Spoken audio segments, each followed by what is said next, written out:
इस क्वेश्चन में बात की जा रही है स्टेट काउंसिल ऑफ मिनिस्टर के बारे में।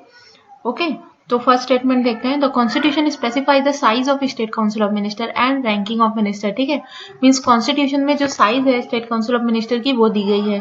ठीक है, तो क्या ये सही है? आपको इसमें से करेक्ट स्टेटमेंट बताना है। ठीक है, तो सेकंड स्टेटमेंट देखते हैं। The advice tendered by the minister to the governor shall not be inquired into any court. तो वो जो एडवाइस जो मिनिस्टर्स देते हैं, आई मीन गवर्नर को, वो किसी कोर्ट में इंक्वायर नहीं की जा सकती। तो इसमें से कौन सा करेक्ट है? 1 ओनली, 2 ओनली, बोथ 1 and 2, या नाइदर 1 nor 2? ओके, तो इसका सही आंसर बताइए। तो इसका सही आंसर है बी, मीन्स 2 ओनली। ठीक है, देख लेते हैं। Okay, as per the article 163, यहाँ देख रहे हो आप आर्टिकल 163। तो आर्टिकल 163 जो है वो मोस्ट इंपॉर्टेंट है। ठीक है, ये आप याद रखना कि आर्टिकल 163 में क्या बोला गया है कि there shall be a council of minister. एक काउंसिल ऑफ मिनिस्टर होती है जिसको हेड कौन करता है? Chief minister. और जो वो क्या करती है? काउंसिल ऑफ मिनिस्टर वो एडवाइस करती है गवर्नर को, और वो जो एडवाइस करती है वो किसी भी कोर्ट में इंक्वायर नहीं किया जा सकता। ठीक है, अब ये देखो कॉन्स्टिट्यूशन में ये चीज मेंशन नहीं है, size of council of minister. Council of minister की जो साइज होती है वो 15% से ज्यादा नहीं होनी चाहिए। 15% किसकी? Total strength of legislative assembly of that state. ठीक है, तो उसकी 15% से ज्यादा नहीं होनी चाहिए। ये काउंसिल ऑफ मिनिस्टर की साइज है। ठीक है, तो ये कौन से?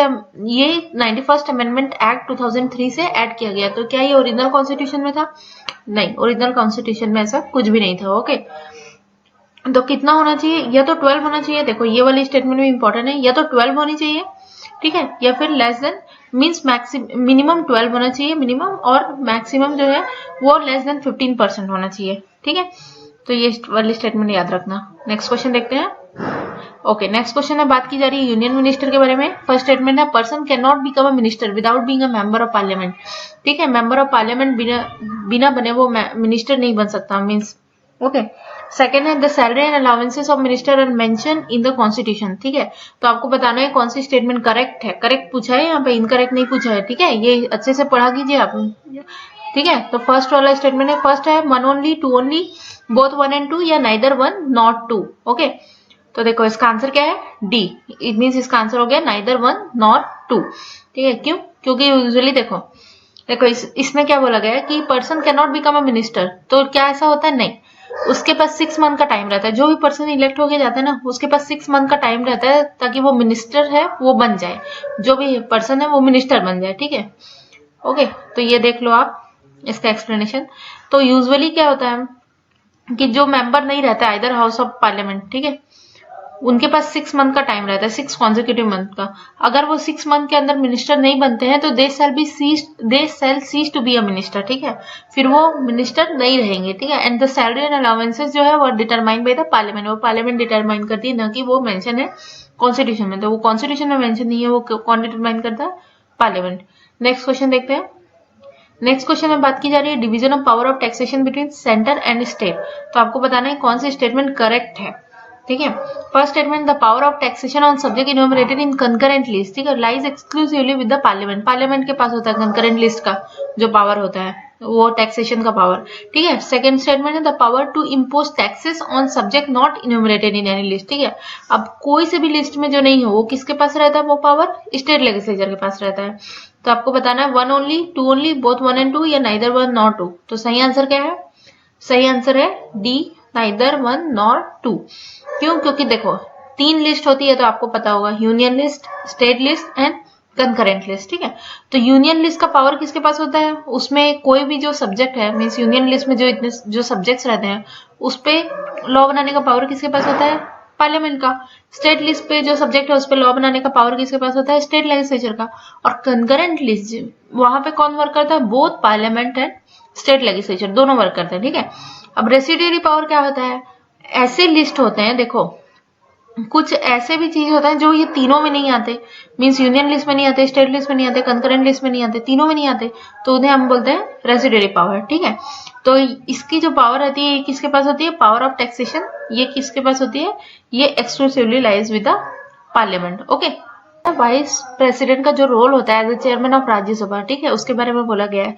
फर्स्ट स्टेटमेंट है he is the final authority on the interpretation of constitution and rules of procedure, means वही डिटरमाइन करता है कि जो कॉन्स्टिट्यूशन है उसका इंटरप्रेट करता है, ठीक है, rules of procedure of all house related matter.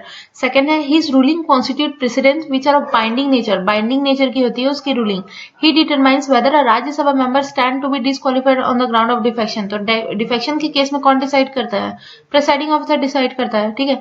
तो ये करेक्ट है या नहीं ये आपको बताना है, ठीक है। 1 only, 2 and 3 only, 1 and 3 only या 1, 2 एंड 3, कौन सा स्टेटमेंट सही है, करेक्ट पूछा है यहाँ पे।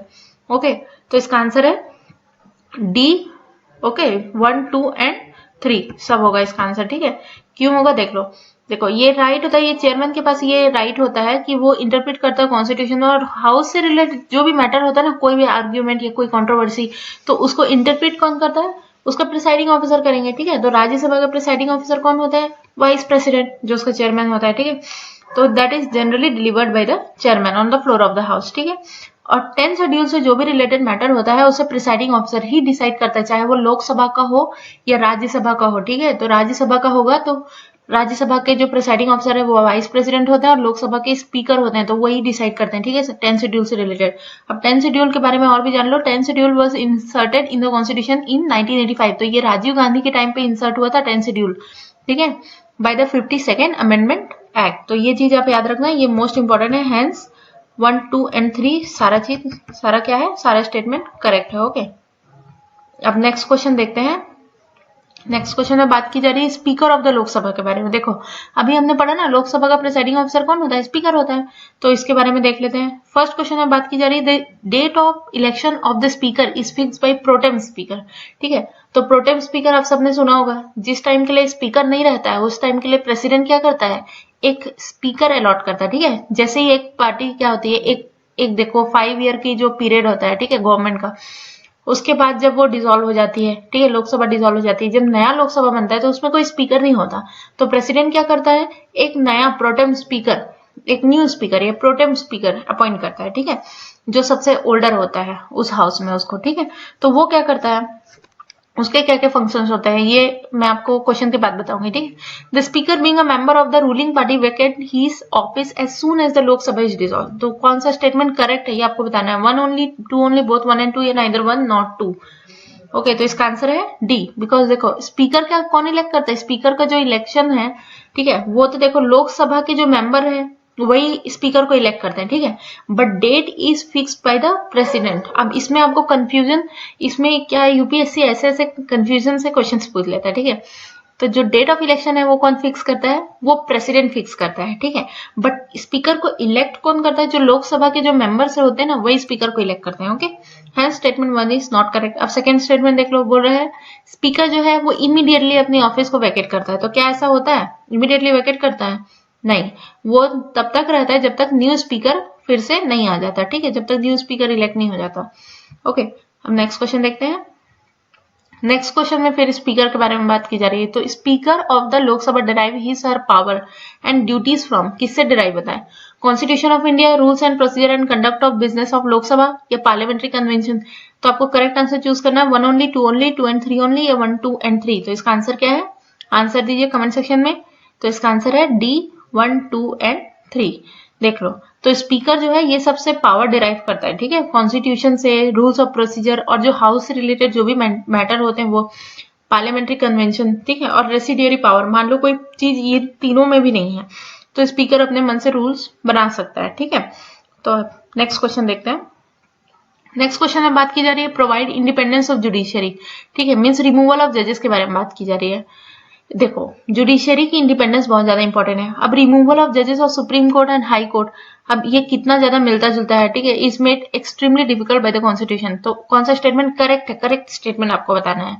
A chief justice of high court can be removed only on the ground of proved misbehaviour और इनकैपेसिटी, ठीक है, तो ये आपको बताना है, फिर मैं आपको प्रोसीजर पूरा बताऊंगी कि ये कैसे कैसे रिमूव होते हैं। अब motion containing the charges against the जज must be approved by special majority in both house of the parliament। and third statement में है no high court judge has been removed from the office so far। तो कौन सा statement सही है, 1 and 2 only, 2 and 3 only, 1, 2 and 3 या 1 and 3 only। C 1, 2 and 3 only। Okay, तो क्यों होगा ऐसा, देखो स्टेटमेंट 1 क्यों करेक्ट है, क्योंकि जज ऑफ हाई कोर्ट, चाहे वो हाई कोर्ट का जज रहे या सुप्रीम कोर्ट का जज रहे, वो सिर्फ कौन रिमूव कर सकता है, उसे सिर्फ प्रेसिडेंट रिमूव कर सकता है, ठीक है, on the recommendation of parliament, जब पार्लियामेंट उसको रिकमेंड, प्रेसिडेंट को रिकमेंड करेगी तभी, ठीक है। और 2 ही ग्राउंड होते हैं कॉन्स्टिट्यूशन में, 2 ही ग्राउंड मेंशन है। क्या क्या ग्राउंड है, प्रूव्ड मिसबिहेवियर और इनकैपेसिटी, ठीक है। अब देखो ये तो कॉन्स्टिट्यूशन में मेंशन है, लेकिन जो प्रोसीजर है कैसे रिमूव करना है, क्या ये कॉन्स्टिट्यूशन में मेंशन है, ये क्वेश्चन पूछा गया था यूपीएससी में, ठीक है। ओके, तो क्या ये मेंशन है, तो नहीं, ये मेंशन नहीं है। ये कौन सा एक्ट में मेंशन है, जजेस इंक्वायरी एक्ट 1968, तो ये कॉन्स्टिट्यूशन में मेंशन नहीं है, ये एक स्टैट्यूटरी लॉ है जिसमें ये चीज जो प्रोसीजर है वो मेंशन की गई है इम्पीचमेंट की, ठीक है। By the way, the word impeachment सिर्फ जो ये वर्ड है ना, वो सिर्फ प्रेसिडेंट के लिए यूज होता है, सुप्रीम कोर्ट या हाई कोर्ट के जज के जो रिमूव करने के लिए रिमूवल वर्ड यूज होता है, इम्पीचमेंट यूज नहीं होता, ठीक है। तो उसमें रिमूवल जो मोशन होता है वो साइन किया जाना चाहिए by 100 member in case of Lok Sabha, और अगर राज्यसभा में हो तो 50 मेंबर। फिर उसके बाद क्या होता है, ये लोग जो है ये सारे मेंबर साइन करके जो रिमूवल मोशन है उसे देते हैं प्रिसाइडिंग ऑफिसर को, स्पीकर या चेयरमैन को, ठीक है। तो स्पीकर और chairman may admit the motion और may not admit the motion, दोनों कर सकता है, ठीक है। मे एडमिट भी कर सकता है और नहीं भी कर सकता है, ठीक है। और अगर वो एडमिट करता है तो वो क्या करेगा, 3 मेंबर की एक कमेटी फॉर्म करेगा, ठीक है। 3 मेंबर की कमेटी में कौन कौन रहेगा, चीफ जस्टिस और जज of supreme court, supreme court का एक जज या फिर चीफ जस्टिस होना चाहिए, और हाई कोर्ट का सिर्फ चीफ जस्टिस, मीन्स उसमें जज नहीं हो सकता, ठीक है। हाई कोर्ट के कोई लोकल जज नहीं हो सकते, और अ डिस्टिंग्विश जूरिस्ट, और कोई जूरिस्ट का मेंबर होना चाहिए, ठीक है। तो ये तीनों होते हैं, और एक स्पेशल मेजोरिटी से ये रिजोल्यूशन दोनों हाउस में पास होता है, ठीक है। उसके बाद क्या होता है, by the order of president the जज कैन बी रिमूव्ड। ओके, तो इसका आंसर हो गया सी।